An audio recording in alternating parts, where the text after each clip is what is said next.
Hello viewers, আসসালামু আলাইকুম। এই শীতে কি কি স্বাস্থ্য ঝুঁকি রয়েছে? শীতকালে বিভিন্ন স্বাস্থ্য ঝুঁকি দেখা দিতে পারে।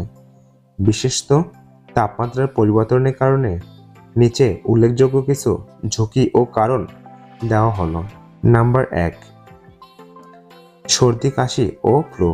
শীতকালে ভাইরাল ইনফেকশন যেমন সাধারণ সর্দি ও ইনফ্লুয়েঞ্জার প্রকোপ বেড়ে যায়। সংক্রমণ সহজেই ছড়ায়, বিশেষ করে ভিড়যুক্ত জায়গায়। নাম্বার 2, শ্বাসকষ্টজনিত সমস্যা। অ্যাজমা ও ব্রঙ্কাইটিসের মতো শ্বাসকষ্টজনিত সমস্যা তীব্র হতে পারে। ঠান্ডা আবহাওয়া ও শুষ্ক বাতাস ফুসফুসের উপর চাপ ফেলে। নাম্বার 3, জয়েন্টের ব্যথা। শীতকালে বাতের ব্যথা বাড়ে। ঠান্ডা আবহাওয়া ও রক্ত প্রবাহের বাধা সৃষ্টি করে, যা ব্যথা বাড়াতে পারে। 4, ত্বকের সমস্যা।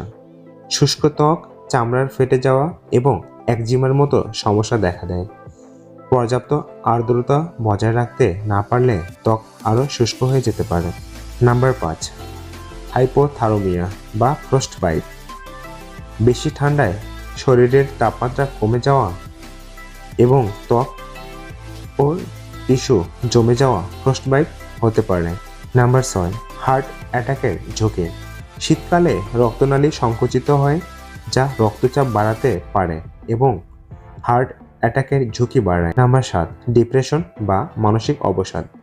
শীতকালে সূর্যের আলো কম পাওয়ার সিজনাল অ্যাফেক্টিভ ডিসঅর্ডার বা শীতকালীন বিষণ্ণতা দেখা দিতে পারে। নাম্বার 8, ইমিউন সিস্টেম দুর্বল হওয়া।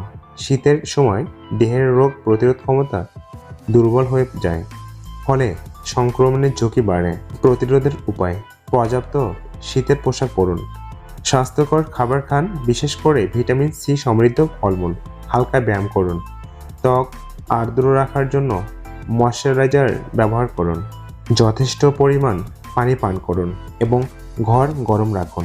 যাদের পূর্ব থেকে সমস্যা রয়েছে তারা নিয়মিত ডক্টরের পরামর্শ নিন। শীতে সতর্ক থেকেই সহজে এই ঝুঁকিগুলো মোকাবিলা করা যায়।